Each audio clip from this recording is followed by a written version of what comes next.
al Museo del Prado. Vamos a continuar esta tarde con el ciclo de conferencias de máquinas para descubrir el arte. Esta tarde la vamos a dedicar a los rayos X. Nuestra compañera Laura Alba va a hacer una presentación contando la utilidad de los rayos X.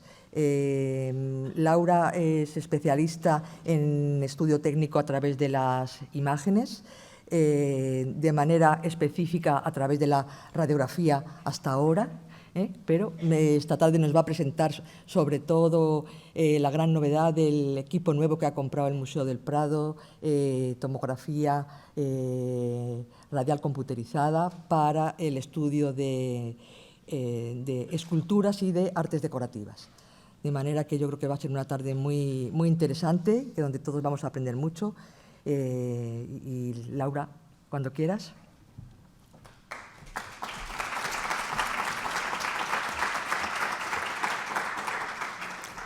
Muchas gracias, Lola. Es un placer estar incluida en este ciclo de conferencias y es un placer poderos decir que con los fondos europeos el Museo del Prado ha podido adquirir nuevos equipos para descubrir el arte, como se titula el ciclo, y entre ellos el sistema de tomografía axial computerizada, que es el que vamos a ver hoy. En este caso, a diferencia de la cámara multiespectral de la que se habló en la última conferencia, o del escáner XRF, del que se va a hablar el sábado que viene, el tomógrafo no es una máquina nueva. No es una máquina que se haya desarrollado en los últimos años o se haya implementado recientemente, no es así. De hecho, la tomografía axial computerizada es una técnica radiográfica ya desarrollada y de amplio uso tanto en industria como en medicina, desde hace décadas. Y aunque quizá el nombre pues, no nos suene familiar, así como un poco incómodo, son los conocidos tags, que todos seguramente sí que hemos utilizado el término. Se trata, por tanto, de una técnica utilizada ya en otros campos, y la novedad reside en que ahora, por primera vez, el Museo del Prado incorpora este equipo dentro de su metodología de estudio. Esta es la novedad que presentamos.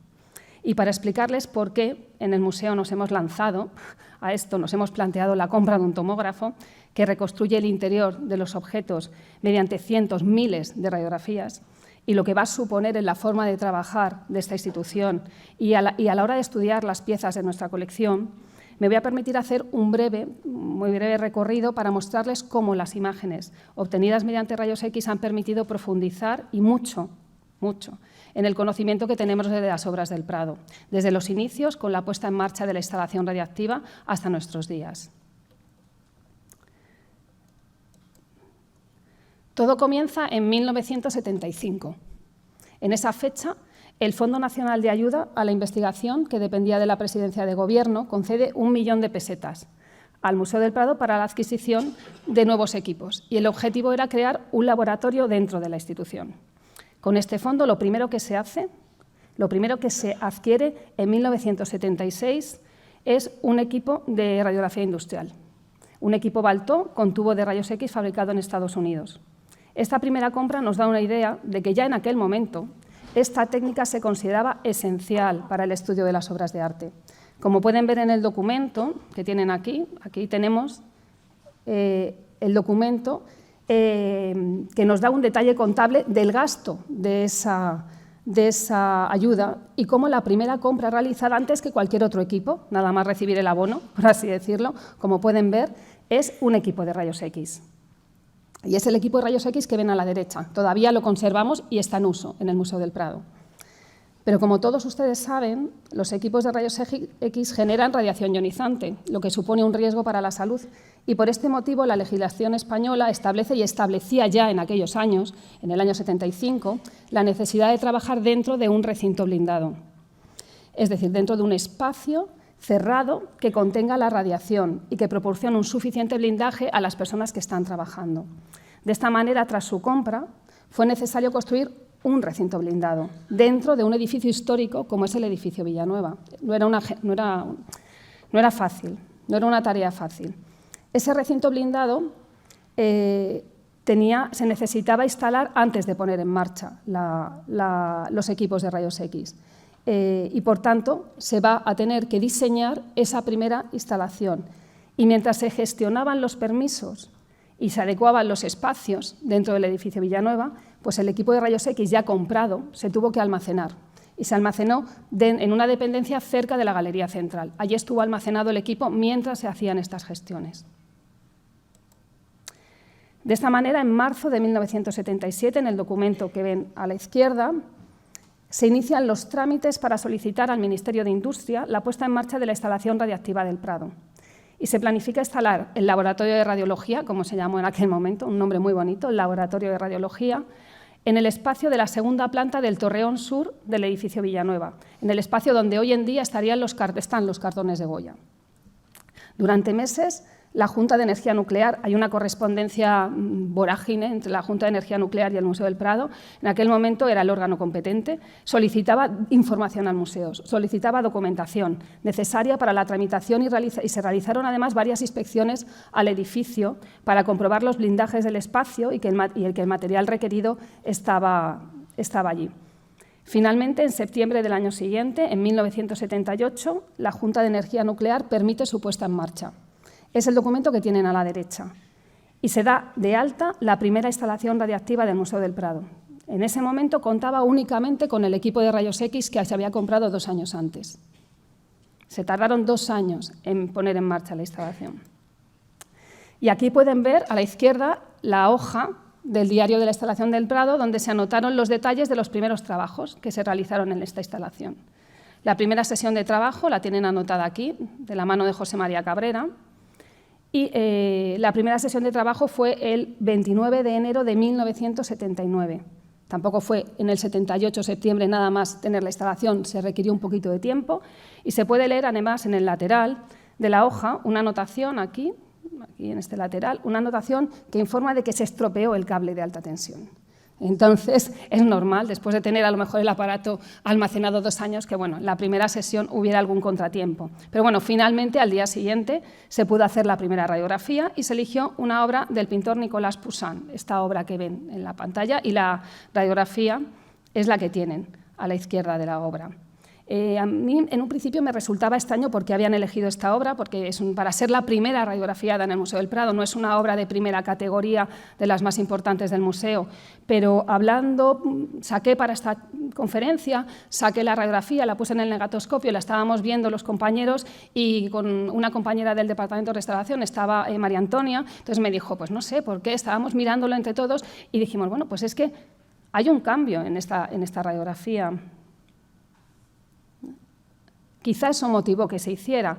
Aquí, no sé si ven, si giramos 90 grados, vemos aquí otra figura femenina, no sé si ven aquí una cabeza, unos senos, un cuerpo y unas piernas, ¿no? Aquí los brazos.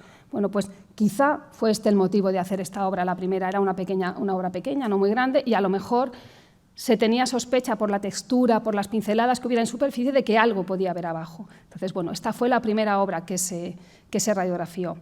Y tras esta radiografía tuvieron que pasar casi 3 meses hasta que se hiciera la segunda.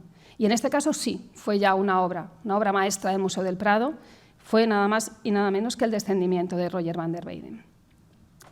Y la radiografía que tienen en la parte superior es la que se hizo en 1979. Desde esa fecha, desde 1979 hasta hoy, se ha avanzado mucho en la obtención y visualización de las radiografías. Hemos cambiado el equipo de rayos X, ahora usamos un equipo Seifer que triplica la tensión de trabajo de ese primer equipo comprado en el 76, y esta mayor tensión de trabajo nos va a permitir trabajar con obras con materiales más absorbentes, obras más complejas. Y también empleamos una película radiográfica distinta para registrar la imagen. En estos primeros años se utilizó una película de gran formato muy fina, pues esa que han visto en la obra de Poussin, muy fina, y enseguida, en mayo de 1980, a los pocos meses, se sustituyó por una película del ámbito de la medicina, ya no de industria, más versátil, de la marca Kodak, un formato llamado XOMAT. Y finalmente, en los años 80, a finales de los 80, ya se pasó a utilizar una película de Agfa, Structuris, que es la que seguimos utilizando hoy en día. Y todavía en el museo pues, trabajamos con ella. Y sería la que ven en la parte de abajo. En el año 2004 dimos un paso muy importante en el ámbito de la radiografía en el museo.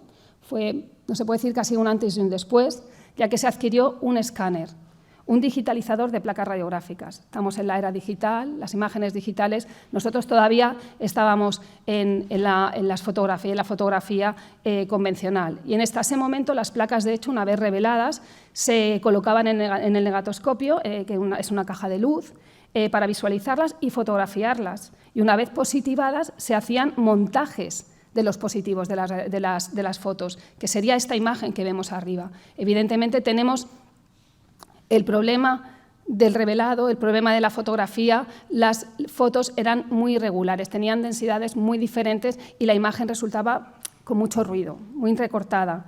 Entonces, desde la compra del escáner, pues la película radiográfica lo que se hace ya es digitalizarla directamente a alta resolución y con un amplio rango dinámico que nos permite una gama de grises increíble.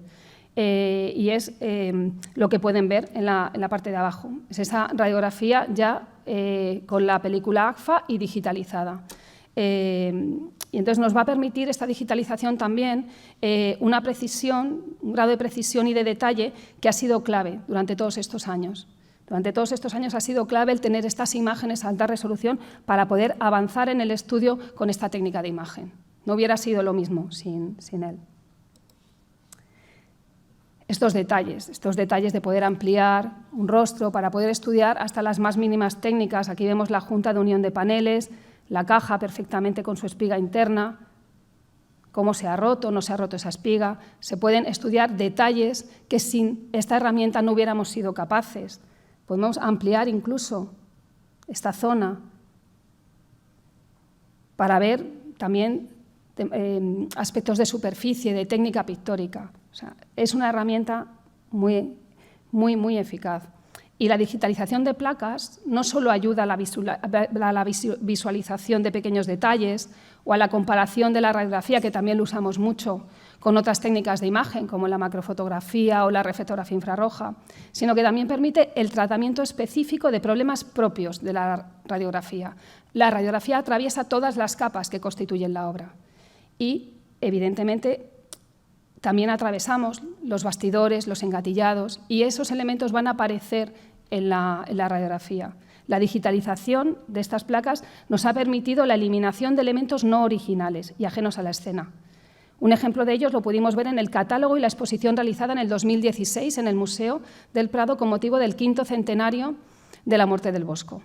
La radiografía de la tabla del Jardín de las Delicias se había hecho ya en 1979, es la que ven en la imagen. Pero con motivo de esta exposición ya se había publicado en un estudio técnico del Bosco esta imagen y con motivo de la exposición pues, se decidió repetir la radiografía y digitalizar las placas y tratar de eliminar ese engatillado, el engatillado que tiene la tabla, con el objetivo de apreciar mejor la escena. Es muy difícil apreciar la escena con estos elementos que están de forma rítmica interrumpiendo la visualización. La radiografía que hacemos en el museo con película radiográfica tiene el mismo tamaño que la obra y en este caso son casi 2 metros por 2, con lo cual tengo que decirles que el trabajo de eliminación de este engatillado fue titánico. Tardamos 2 meses. Aquí está la radiografía digitalizada, todavía con el engatillado. Aquí pueden ver cómo se empieza a quitar ese engatillado por la zona central. Yo, en mi caso, empiezo siempre por la zona centro y voy ampliando hacia los bordes. Aquí ya hemos quitado gran parte del engatillado y aquí ya hemos quitado del todo. Y hemos hecho niveles y podemos comparar los dos documentos. Es una herramienta muy importante el poder digitalizar las películas radiográficas. Además de observar la escena en general, que pueden ver la diferencia entre lo que se publicó en el 79 y lo que publicamos en el 2016, la digitalización también permite redescubrir detalles que en radiografía no se habían visto nunca. Podemos ver elementos de la escena, cambios de composición, detalles que nunca se habían apreciado con las placas antiguas. Muy difícil de ver esto con el engatillado, muy difícil. Pero a lo largo de todos estos años, además de mejorar los documentos técnicos que obtenemos, que es uno de nuestros objetivos, hemos aprendido a mirar y a entender las imágenes radiográficas, en definitiva, a interpretarlas. De esta manera hemos avanzado con la experiencia y hemos tratado de transmitir y enseñar todo lo que hemos aprendido a través de publicaciones, conferencias, seminarios y cursos. Por ejemplo, en la pintura sobre tabla, Hemos tratado de caracterizar los soportes, tanto los sistemas de unión como los materiales de refuerzo de los paneles o los recursos utilizados durante el diseño de la escena. En definitiva, las prácticas y procedimientos empleados por los distintos talleres. Hemos tratado también, somos un equipo, y hemos tratado de hacernos preguntas y buscar respuestas. Por ejemplo, ¿por qué no vemos la junta de los paneles que está uniendo esta espiga metálica? Se debería ver aquí una junta, ¿por qué no la vemos? ¿O qué material se está utilizando encima de este tablero? ¿Podemos saber qué tipo de fibra es la que hay debajo del aparejo? ¿Para qué se está usando? ¿En qué momento se ha puesto? Son muchas las preguntas que nos podemos plantear a la hora de describir los procedimientos de los artistas. De igual manera, la radiografía nos ha permitido estudiar los lienzos empleados por los pintores. Hablábamos de tablas, pues de los lienzos también. Descubrir los distintos tipos de ligamentos utilizados y reflexionar sobre las preferencias de los artistas por unos o por otros. ¿Por qué utilizar uno? Hemos tenido que aprender a describir los ligamentos, a intentar buscar un lenguaje, una terminología común para todos. La radiografía al final nos lleva a mundos, o sea, a hacer cursos de textiles en Tarrasa. Y dices, ¿yo qué hago aquí si soy radióloga haciendo un curso de textiles? Entonces, es un mundo muy amplio. Hemos aprendido muchas cosas. Hemos aprendido a mirar las radiografías para descubrir detalles sutiles, como las costuras que unen los paños de estas telas. Hemos entendido por qué en ocasiones podemos ver las puntadas del tejido, como en estos casos, y en otras no. ¿Por qué no podemos verlas? Hemos afinado la vista para que no pasen desapercibidas estas finas bandas de papel y de tela encoladas delicadamente sobre las costuras. Hemos aprendido a mirar el blanco y negro, la gama de grises. Además, la radiografía durante estos años ha sido un aliado sin igual para rastrear algo tan importante en la colección del Museo del Prado como son las dimensiones originales de los cuadros, muchos de ellos recortados o ampliados. La radiografía ha sido clave en esta tarea. Y ahora entendemos, además, por qué dos obras de Velázquez, como las que ven en la imagen, son tan distintas. ¿Por qué las radiografías de dos obras de Velázquez, separadas apenas por 20 años, son tan diferentes? Hemos aprendido a entender todo esto. La radiografía también nos ha permitido estudiar los lienzos de los pintores, como nunca lo habíamos hecho antes. De esta manera, gracias al software Aracne, desarrollado por la Universidad de Sevilla y el Museo del Prado, nos hemos metido también en estos berenjenales, ahora somos capaces de hacer el análisis frecuencial del lienzo completo a través de su radiografía y determinar si dos obras proceden del mismo rollo de tela. Un ejemplo de su uso lo encontramos en una de las últimas exposiciones celebradas en el Museo del Prado, donde la coincidencia en la secuencia de conteo de los hilos de los lienzos de dos obras ha contribuido, no es la única herramienta, pero ha contribuido a atribuir a Francisco Herrera el Mozo el retrato del general de artillería, anteriormente atribuido a Francisco Ricci. Pues como pueden ver, en el museo hemos tenido una larga trayectoria en el uso de la radiografía desde el año 75. La consideramos una herramienta especialmente útil para estudiar los soportes, las capas de preparación y las escenas de los cuadros. Y hasta ahora, aunque a lo mejor no se hayan dado cuenta, porque es lo habitual, la verdad, por lo menos en nuestro ámbito, solo hemos hablado de pintura, de obras bidimensionales. Sin embargo, este ciclo se titula Máquinas para descubrir el arte. Y a partir de este momento voy a dejar atrás la pintura y todo lo que he aprendido durante 2 años que he estado en este museo, y vamos a pasar a hablar de la tercera dimensión. A partir de ahora vamos a hablar de objetos, algo mucho más inusual en los estudios de documentación técnica. Y es que el Museo Nacional del Prado alberga una excepcional colección de esculturas y objetos de artes decorativas de los siglos III a.C. hasta principios del XX. Y además, en las últimas décadas, el museo ha centrado sus esfuerzos en dar visibilidad a estas piezas excepcionales y profundizar en su conocimiento. Y los estudios técnicos pueden ayudar en esta tarea. Pueden ayudar a determinar los materiales que componen las obras, los procedimientos, la tecnología de fabricación, así como el estado de conservación y las posibles manipulaciones no originales. Durante los más de 45 años que han pasado desde la puesta en marcha de la instalación del Prado hasta nuestros días, se han radiografiado tan solo algunas piezas de la colección de escultura y artes decorativas. En la mayoría de los casos, el motivo de su radiografiado estaba relacionado con el estudio del estado de conservación y, generalmente, con procesos de restauración. para determinar intervenciones, estudiar el estado de conservación antes de intervenir las piezas. Generalmente lo que se ha hecho es una radiografía frontal, una única radiografía, si bien en algunas obras, quizá un poquito más complejas, han sido necesarias algunas vistas laterales.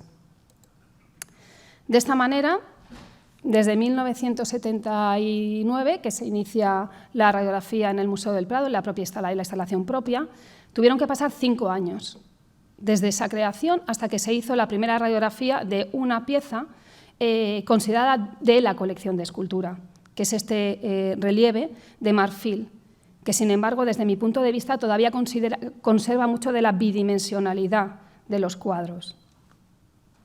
Y esta es la segunda pieza de la colección de escultura radiografiada en la instalación, también de 1984, pero que para mí, desde mi punto de vista, quizás se pueda considerar realmente la primera obra tridimensional.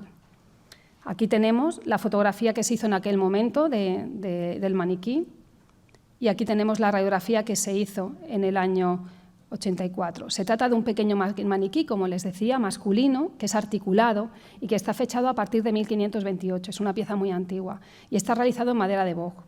La tipología, tamaño de la pieza, el canon y el detalle en la descripción anatómica de todo el cuerpo, en el que incluso tienen movimiento hasta las falanges de los pies y de las manos, corresponde a los modelos que empleaban los pintores en sus talleres, en las escuelas centroeuropeas, para crear sus composiciones. Es este tipo de pieza que hay también en otros museos. En este caso no se han repetido las radiografías, sino que se han digitalizado las que se hicieron en el 84. Y las placas antiguas se han digitalizado para tratar de estudiar con mayor detenimiento esta pieza.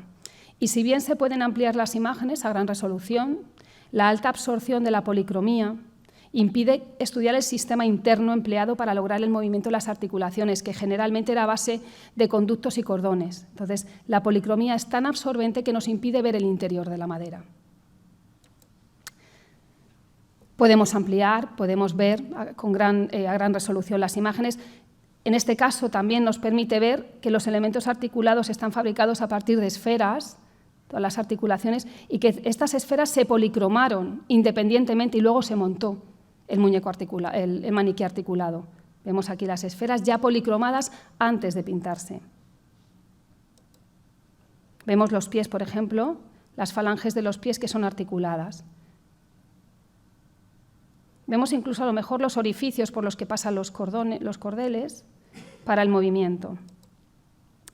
Y una de las obras más importantes de la colección de escultura barroca del Prado es esta impresionante talla de Pedro de Mena, de tamaño natural. En este caso, la radiografía se hizo en 1989 y las placas fueron digitalizadas en el 2008.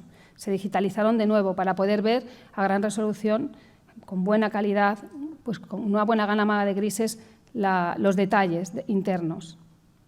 En el 2019, con motivo de la restauración de este conjunto, formado por un busto de cera y su urna, se hizo también la radiografía de esta pieza. Se hizo la radiografía del conjunto en un primer momento para definir cómo se podía desmontar el marco sin poner en riesgo a la pieza, sin poner en riesgo al busto. No se sabía cómo estaba sujeto en ese marco. Y una vez desmontado el marco, se realizaron nuevas radiografías del busto desde diferentes vistas para entender esta curiosa pieza antes de su restauración. Los materiales que la componían, cómo estaban ensamblados, en definitiva, para conocer su proceso de creación.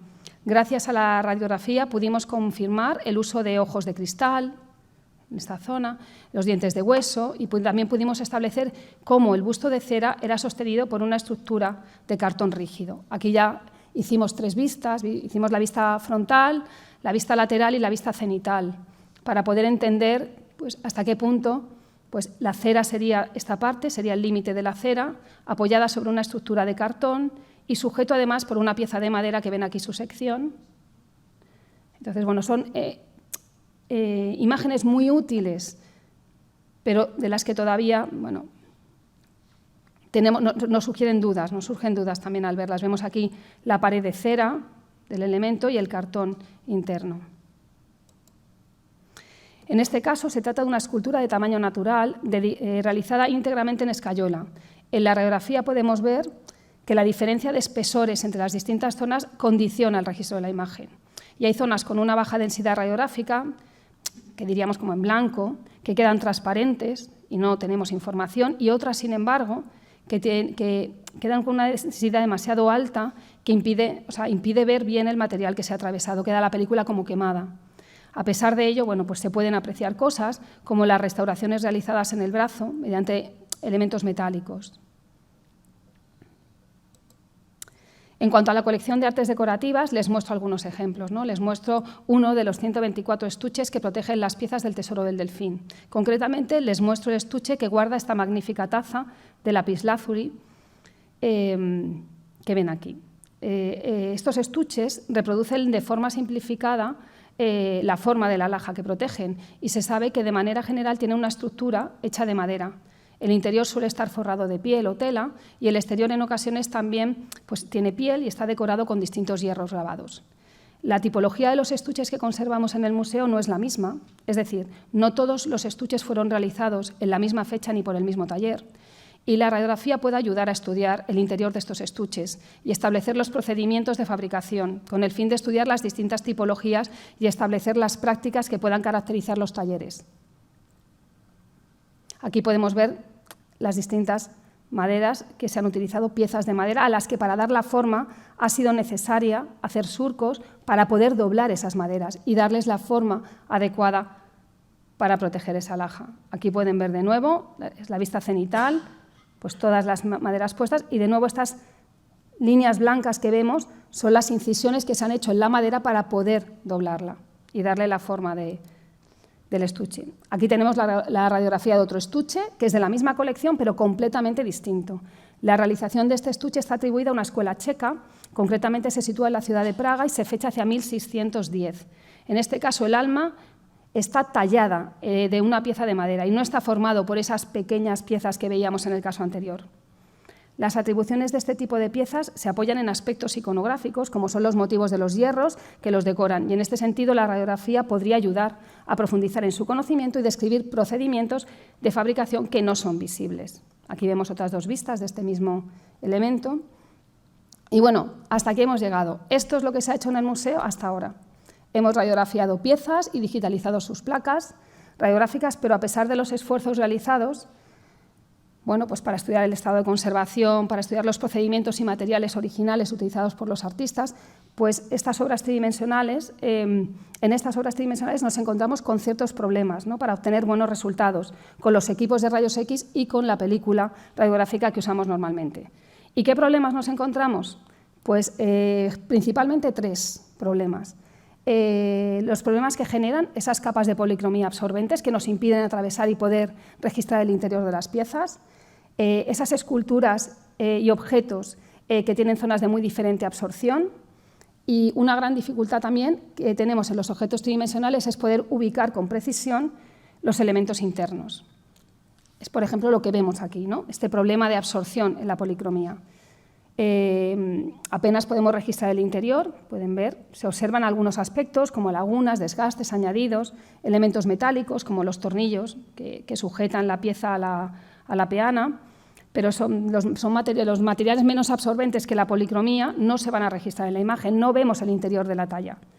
Entonces es muy difícil identificar pues, qué madera puede ser, cómo se compone la obra, el número, la disposición de piezas, cómo se ha fabricado.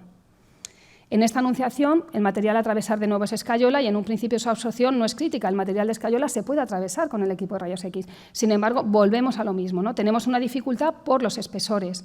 En los dedos apenas de 1 centímetro y, sin embargo, en las piernas y en los muslos podemos llegar a los 65 centímetros. Esta diferencia de espesores hace que sea difícil registrar en una misma imagen la escultura completa. ¿Qué hacemos? Bueno, pues esto nos obliga a hacer multitud de radiografías de diferentes partes. En este caso teníamos hasta el brazo separado, el brazo venía por independiente y pudimos radiografiarlo de forma aparte y darle las condiciones que necesitábamos. En este caso, bueno, para que se queden tranquilos, esta obra fue restaurada por mi compañera Sonia y el brazo volvió a su sitio y está todo conforme. Pero que vean que el proceso se radiografía antes de establecer criterios de intervención y bueno, ayuda muchas veces al restaurador en su tarea. Y otro de los problemas que tenemos, que hemos citado ya, es que la radiografía no permite ubicar los elementos internos. Sí podemos localizarlos, pero no podemos ubicarlos con precisión. Y la radiografía, por supuesto, que nos ha ayudado en el estudio de nuestra colección de escultura y artes decorativas, pero tiene limitaciones. Como pueden ver en el simpático dibujo que me he permitido ponerles de este conejo, una radiografía puede llevar a error.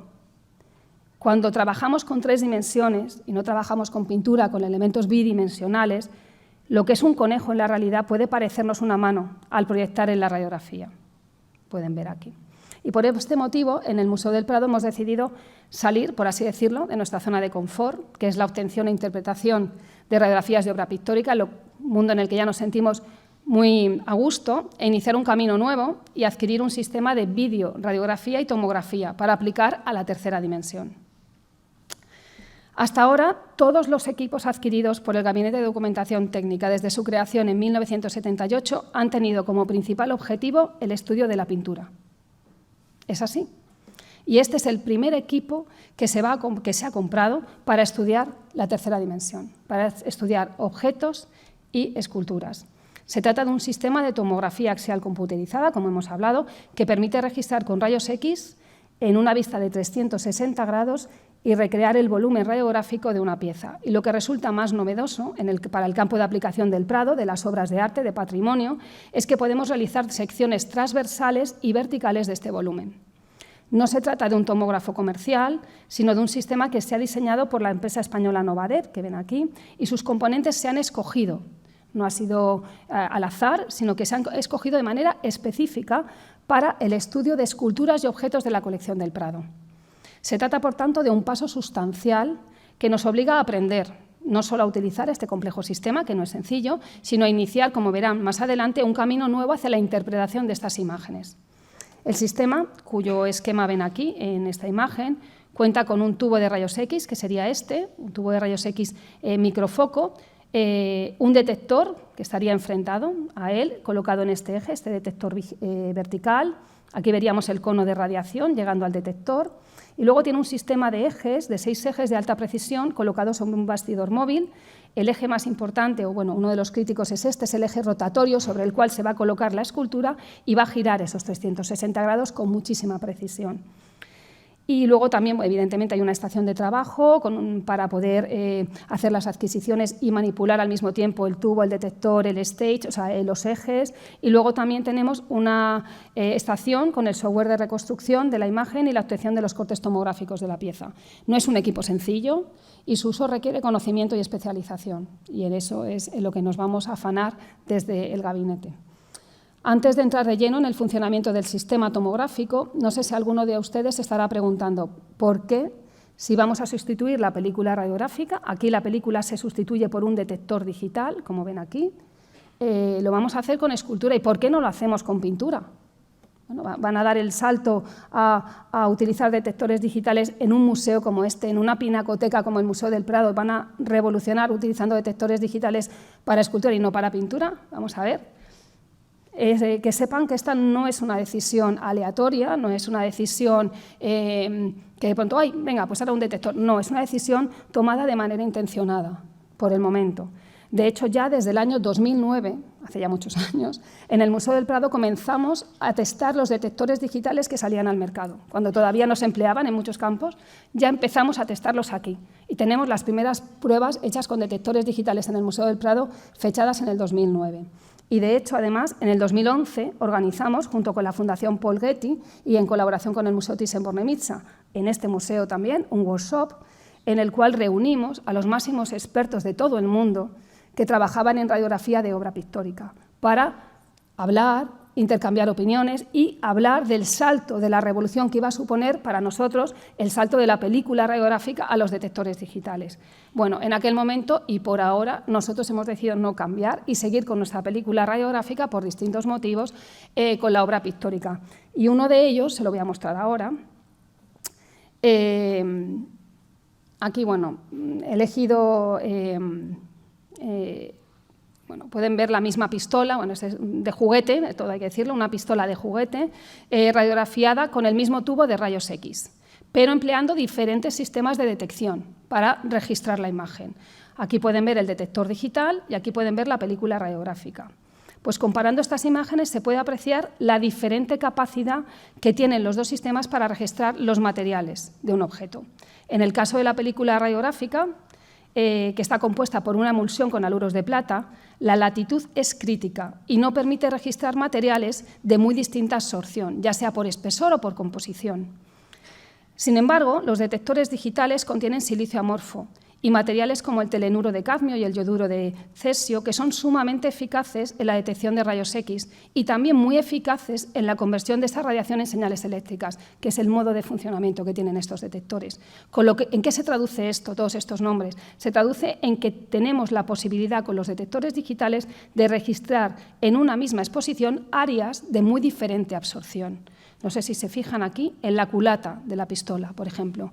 La culata que en su interior tiene elementos de plástico, aquí en un detalle. Con el detector digital en una misma exposición podemos registrar esos materiales de muy diferente absorción, mientras que con la película radiográfica no somos capaces de hacerlo.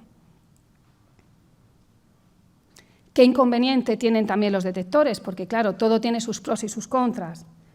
Pues tiene esta, la definición, el foco, la resolución, la gama de grises, que es mucho más alta en la película radiográfica que los detectores digitales convencionales. Entonces, en la película radiográfica podemos llegar a leer dónde se ha fabricado esta pistola de juguete, en la calle Castalla, número no sé qué, en Alicante. Algo impensable en el detector digital. Vemos el cañón de la pistola con el número de serie, podemos ver todos estos detalles. El grano de la película radiográfica nos da una definición y un rango dinámico muy óptimo para la pintura. ¿Qué hemos hecho para mejorar la resolución y el rango dinámico de los detectores digitales del sistema que hemos comprado para tomografía del museo? Bueno, pues lo que hemos hecho son varias cosas. Una, utilizar un generador de rayos X, que es este que veíamos aquí, con un tamaño de punto focal de 20 a 200 micrómetros. Normalmente en un tubo convencional tenemos milímetros, aquí estamos hablando de micrómetros, es decir, un tamaño focal micrométrico. Después tenemos un detector de rayos X especialmente eficaz, que sería este, con un tamaño de píxel de 100 micras y un alto rango dinámico. Hemos cogido un detector especial. Y luego un sistema de ejes en el que uno de los ejes, que es este, un eje Z, nos permite realizar magnificación, es decir, podemos acercar la pieza que estaría colocada aquí en el eje rotatorio al tubo y alejarla del detector. Esto es algo que jamás haríamos con un cuadro y con película radiográfica, porque si alejamos el cuadro de la película radiográfica vamos a tener penumbra con un equipo que sea milifoco. Sin embargo, con este sistema, que tiene un tubo microfoco, no tenemos penumbra, lo que nos permite algo importantísimo en escultura y en objetos que tienen distintos planos, es que no haya penumbra en la imagen.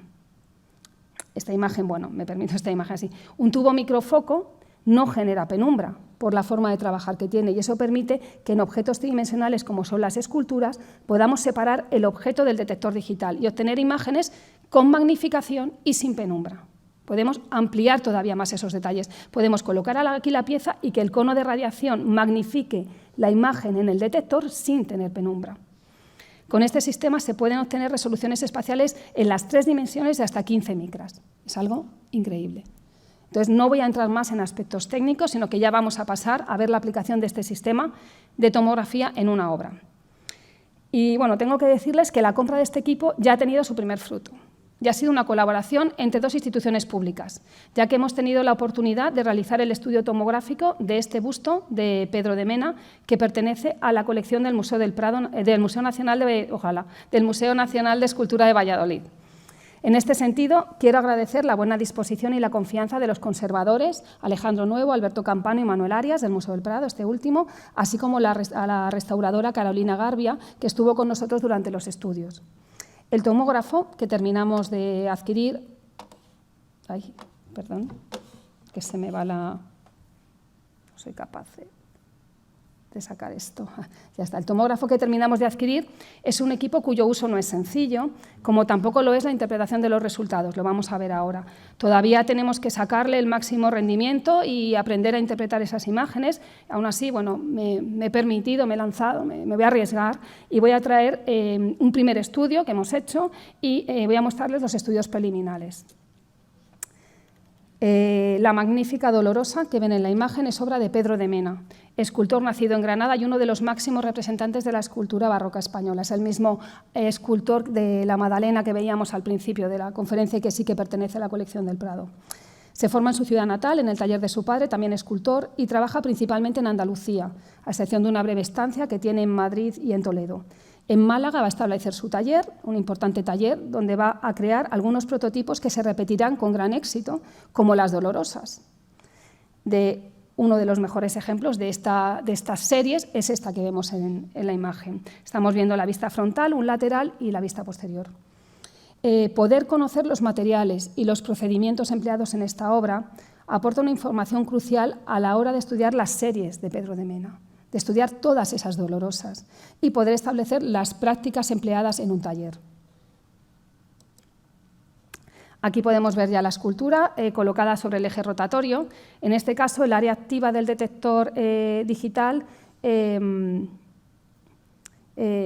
esta, no sé si la ven, estaría dentro de este perímetro blanco y bueno, en este caso hemos tenido suerte porque bueno, el área activa entra dentro, la pieza entra dentro de toda el área activa del detector, si no habría que hacer varias tomas y luego recomponer la tomografía con varias tomas. El detector puede moverse horizontalmente y verticalmente, con lo cual puede hacer imágenes, esculturas que llegan hasta el 1,20 m. Para hacer esta tomografía se registraron más de 2.700 radiografías parciales o proyecciones. Estas proyecciones se obtienen con las mismas condiciones, pero girando levemente el eje rotatorio hasta completar el giro de 360 grados de la talla.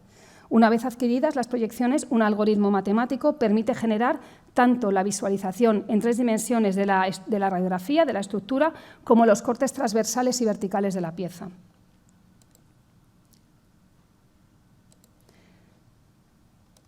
Bueno, aquí les he traído un pequeño vídeo de cómo colocamos, este es el manipulador para colocar los ejes, aquí estaría ya puesta, este es el sistema para diseñar, para definir las condiciones de la radiografía, el número de tomas, proyecciones, la ganancia, bueno, son ya términos que ya entran dentro del ámbito de la radiografía digital y que tenemos también que aprender a utilizar.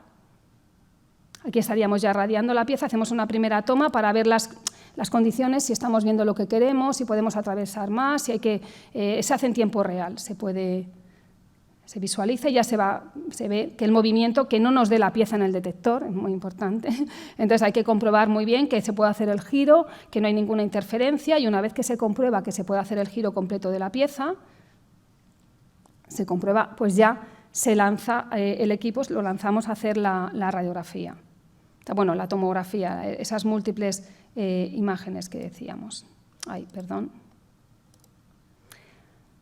Esta sería la videoradiografía generada a partir de las más de 2.000 radiografías parciales o proyecciones. Esta imagen aporta ya una información interesante, como es la existencia de clavos aparentemente modernos en la parte superior. En esta parte superior vemos clavos de cabeza moderna, no parecen antiguos. Y luego también, bueno, pues como apuntó Carolina, esta restauradora durante estas sesiones, pues el velo blanco es curioso, pero está policromado entero, a pesar de que no se va a ver, de que luego la parte de la túnica azul, el manto azul lo va a tapar, está policromado entero, también es interesante esos datos. Sin embargo, la alta absorción de la policromía de esta talla, volvemos a lo que nos ocurría al principio, con esa escultura de Pandora o el maniquí articulado, pues dificulta profundizar en el proceso de creación de la talla, ¿no? De la propia talla, el número de piezas, la madera utilizada, su disposición, los elementos de sujeción, encolado, la colocación de los postizos. Tampoco es fácil entender el estado de conservación. Entonces, bueno, más allá de la obtención de la videografía, este sistema, y eso es lo novedoso para nosotros, nos permite hacer la reconstrucción tomográfica y con ello los cortes verticales y transversales de la pieza. Ay, perdón. Tengo que hacer yo con los vídeos estos.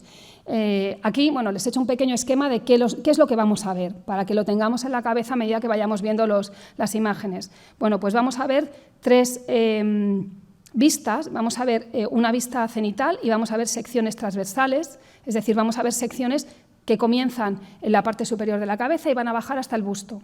Luego vamos a ver secciones verticales desde 2 vistas distintas, desde una vista frontal que va a ir desde el rostro hasta la parte de atrás, hasta la espalda, por así decirlo, y otra vista vertical que va a ir desde un hombro hasta el otro. Va a atravesar la pieza y vamos a poder elegir cualquier sección de este. Bueno, vamos a ver el primero. Estamos viendo la parte superior, vemos el velo, como estas partes laterales es el velo, vemos el ahuecado de la cabeza, estamos viendo los ojos, la nariz, vamos viendo cómo se va cerrando la boca, ese ahuecado ya se cierra y empezamos a abrir el hueco de la parte del busto, de la parte de abajo. Vamos viendo cómo la proyección del velo, de este velo y este manto aumentan y cómo vamos terminando. Bueno, voy a volverlo a poner, porque empezamos por arriba, bajamos, vemos que es una sola pieza de madera, lo que tenemos desde el principio. Las líneas que vemos pasar así como estrellas fugaces, son clavos, que según la proyección los vamos viendo así, los de la parte superior, y esta ya sería el hueco de la parte inferior. He seleccionado algunas secciones horizontales de esta vista para que las veamos con calma, porque también se puede, son cientos de proyecciones, de secciones, y nosotros podemos elegir la que queramos. Con una resolución muy alta, yo aquí he traído para la presentación una resolución un poquito más discreta. Aquí vemos, por ejemplo, la parte superior. Sería esta línea roja, estaríamos como por esta zona. Vemos la parte de la parte de atrás de la cabeza y esto ya sería el velo. Y vemos que evidentemente aquí ha habido una intervención. No sé si ven que la policromía de aquí a aquí se pierde. Esta es una masilla que se ha metido durante la restauración. Toda esta zona está reconstruida. También aquí vemos la policromía aparte. Aquí hay una intervención. De hecho, esos clavos que veíamos modernos están situados en esta parte. Ya podíamos intuir que algo pasaba. Podemos ir bajando en esas secciones y estudiar perfectamente cómo se ha ido haciendo esta restauración. También podemos ver huecos que hay en la parte superior, posiblemente para colocar alguna corona, algún tipo de adorno, y también grietas que tiene esta pieza central de la madera, grietas transversales a los anillos. En esta imagen, que estaría ubicada en este eje rojo que vemos la parte de la boca, ya vemos de nuevo, todo es la misma pieza. Se ha hecho incluso, una vez tallada la pieza, porque esta sería la parte de atrás del manto, una vez tallada la pieza, lo que se ha hecho es seccionar la mascarilla, separarla, todavía maciza, y ahuecar, por un lado, la parte del rostro para introducir los postizos y, por otro lado, la parte del tronco, del cuerpo que nos quedaba. Esta mascarilla, si ven además, es interesante porque no parece que se haya partido con un elemento de corte, ¿no? Una herramienta de corte, porque tenemos un corte sinuoso. Posiblemente a la hora de luego volver a adherir esa mascarilla que se ha quitado para introducir desde dentro los postizos, sea más fácil unirla si la unión es sinuosa que si es un corte perfecto. Posiblemente ayuda ese puzzle, esa forma de unión, a que tenga mayor consistencia. Y bueno, se ve que los dientes están adheridos con cera desde el interior. Y luego la boca, bueno, pues vemos que hay dientes desde el exterior, pero tampoco, bueno, pues vemos 1, 2, 3, no llegamos a precisar el número de dientes que podemos ver. Sin embargo, una de las cosas que nos permite hacer la tomografía también es la reconstrucción 3D de elementos. No solamente hacer estas secciones, podemos reconstruir en 3D ciertos elementos y podemos saber cuántos dientes tiene la talla, aunque no podamos verlo. Aquí, por ejemplo, vemos que en la parte superior hay 8 dientes y en la parte inferior tenemos 7, a pesar de que solamente podemos ver 3 o 4. Y esto se puede hacer con cualquier elemento que tengamos en el interior de la pieza. Podemos rotarlo y hacer su reconstrucción 3D. Perdón, tengo que hacer. Y luego he puesto ya finalmente de esta vista una sección de esta parte de abajo. Tenemos una pieza central, como podemos ver es esta, la pieza central en la que empezábamos con la cabeza. Pedro de Mena, por tanto, ha empezado trabajando con una pieza, perdón, que no tengo el puntero puesto, una pieza que abarcaba pues, la mayoría de la obra, sería esta, desde aquí, toda esta, y luego ha ido encolando los embones de forma simétrica. También podemos medir esos embones y saber cuánto medían cada una de las piezas. Vemos por la distribución de los anillos que ha ido de forma simétrica añadiendo según iba bajando el busto. Tiene una zona central y según va necesitando para hacer los hombros va añadiendo esas piezas, las va encolando. Como podemos ver, ni un solo clavo, ni un solo clavo. Los clavos están en la restauración. Pedro de Mena no usó un solo clavo para hacer su pieza. Podemos también ver incluso el encolado. Según la sección que vayamos eligiendo se puede ver el encolado. Y también es interesante que estos elementos que vuelan, que son más frágiles, no los ha añadido, sino que nacen de la misma pieza, para que tenga mayor estabilidad. Una vez tallada la pieza, como veíamos en la cabeza también, ¿qué ha hecho? Por aquí detrás ha abierto, esta parte la ha cortado, ha vaciado el interior de la pieza, estaríamos a esta altura, y luego le ha puesto una tapilla, por así decirlo, de madera, antes de preparar y pintar, y de policromar la talla. O sea, una vez tallada, ahueca, vuelve a unir y ya empieza a aparejar y a policromar esa talla. Aquí vamos a ver otra de las secciones. Esta es un poquito, un poquito rara de ver, pero bueno, vamos a entrar por la cara, por el rostro y vamos a salir por la espalda. Entonces, bueno, vamos a ver. En un principio veremos primero el velo, ¿no? El vuelo de este velo. Vemos la nariz, la boca, cómo va apareciendo aquí ya la boca. Vemos los ojos, estos ojos ya aquí, el hueco. Podemos seguir, vemos el ahuecado ya de la cabeza, estos problemas que veíamos aquí en la parte de arriba con los clavos. Ya llegamos al cuello, el aire que hay entre el velo, el manto y el velo. Y ya cerraríamos el hueco de la cabeza, ya estamos por esta zona, estamos bajando y ya empezamos a tener el hueco de la parte del cuerpo. Como tenemos estas piezas unidas y como al final pone esta tapa distinta de madera. Ya al final este hueco lo tiene con esta tapa que aparece ahora, que estamos viendo. Entonces, bueno, de nuevo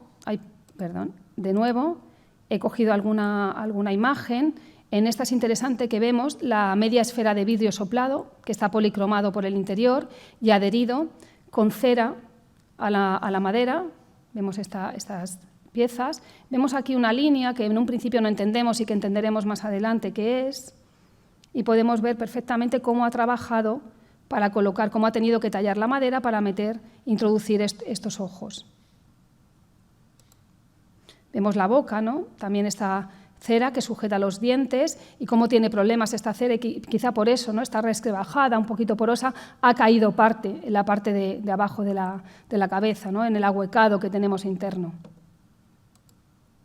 Aquí los problemas que veíamos, ¿no? Vemos que la policromía se interrumpe aquí. Estos clavos, que aquí vemos parcialmente, son los que están sujetando este elemento. Aquí tenemos una interrupción de la policromía y de la madera. Aquí también puede ser que esta pieza cayera.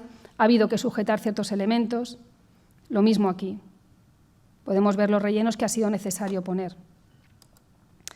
Y ya para terminar tenemos esta sección, la última, la sección vertical. Volvemos a ver secciones verticales, esta vez entramos por un hombro y salimos por el contrario.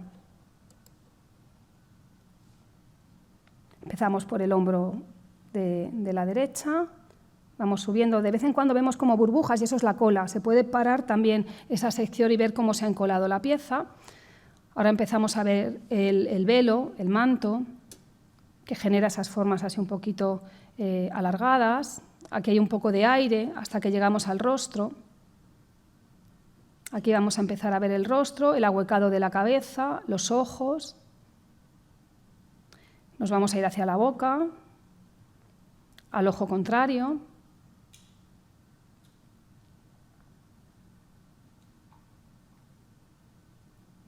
Y ya vamos a bajar hacia el otro hombro. Bueno, aquí me he permitido también coger alguna imagen para que podamos entender cómo se han ahuecado, cómo se ha hecho, cómo se ha construido.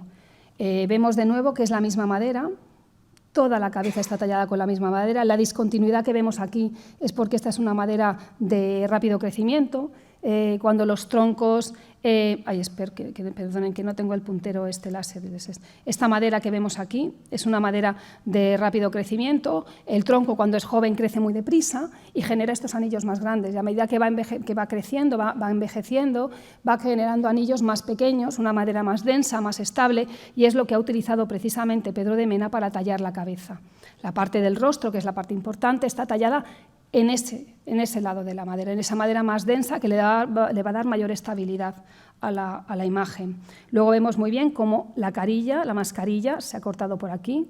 Volvemos a lo mismo, se ha tallado el busto entero y una vez tallado se corta una sección del rostro para ahuecar, por un lado, de forma independiente, con mucha delicadeza y poder insertar esos elementos postizos, los ojos, los dientes, desde el interior, y al mismo tiempo se talla el macizo para que esa madera pues tenga una conservación mejor, ¿no? Que no haya tantas tensiones en una madera como en la madera maciza.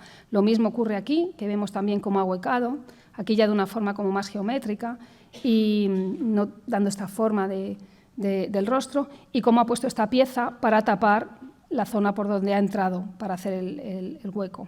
También vemos los daños. Vemos aquí, por ejemplo, que la restauración ha hecho, en algún momento, la mascarilla no está perfectamente unida, no está perfectamente colocada en su sitio. Hay un hueco en esta zona, fruto de la restauración posiblemente. Aquí, bueno, pues comparamos un poco lo que decíamos, ¿no? Es la pieza, esto tenemos que empezar a aprender nosotros también a verlo, ¿no? A combinar estas secciones.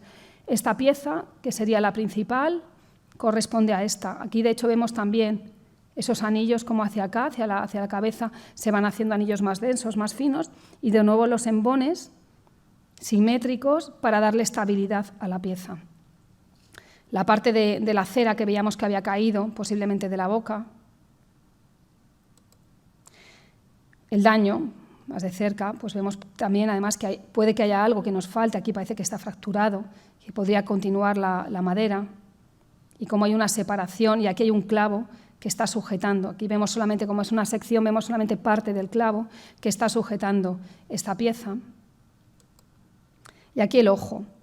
En esta imagen, de nuevo, pues podemos ver la sección vertical de esta vista lateral, ¿no? Estaríamos viendo este detalle.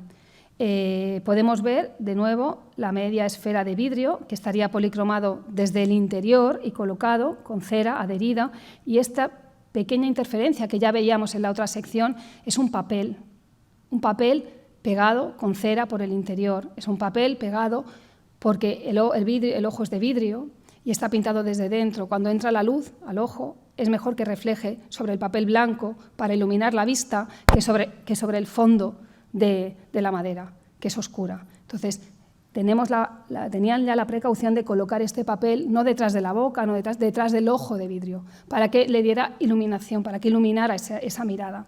Entonces, el poder ver el papel, la sección del papel, que está dentro de una cabeza policromada, y poder registrar ese papel que tiene una absorción mínima, y poder registrar el vidrio, que tiene esto jamás lo podríamos hacer con la radiografía convencional.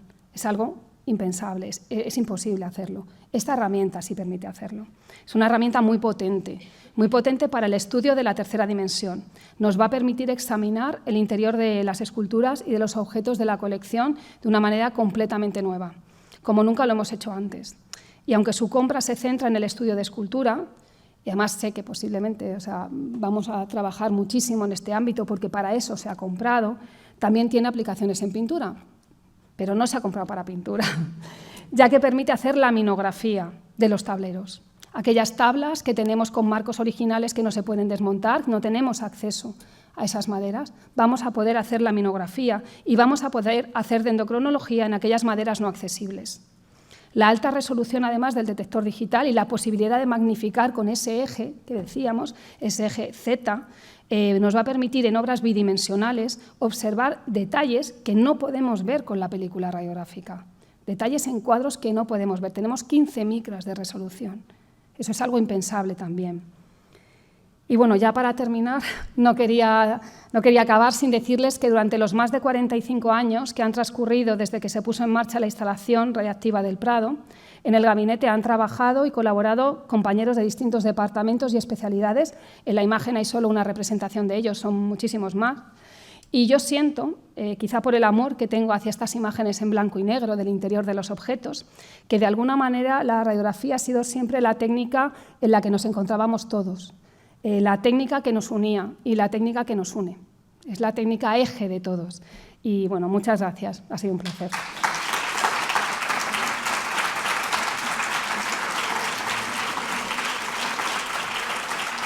Gracias.